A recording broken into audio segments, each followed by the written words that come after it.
শুরুতেই জানিয়ে দিচ্ছি সংবাদ শিরোনামগুলো।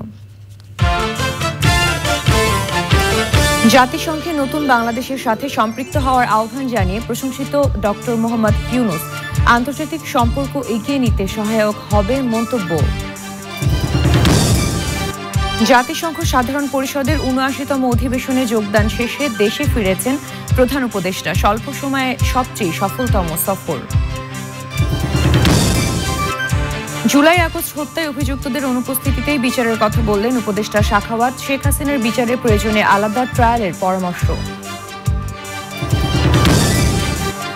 জনগণের আস্থা ধরে রাখতে সংস্কারের রোডম্যাপ স্পষ্ট করতে তারেক রহমানের আহ্বান। মানুষের প্রত্যাশা অনুযায়ী দেশ গড়ার প্রত্যয়। অপরাধীদের আড়াল করতেই সাগর রুনি হত্যা মামলার তদন্ত র্যাবকে দেয়া হয় বলে পরিবারের দাবি। পিবিআইকে তদন্তের আবেদন। হিজবুল্লাহ নতুন প্রধান নিয়ে চলছে জল্পনা। হাসান নাসরুল্লাহ নিহত হওয়ায় লেবাননে ৩ ও ইরানে ৫ দিনের শোক।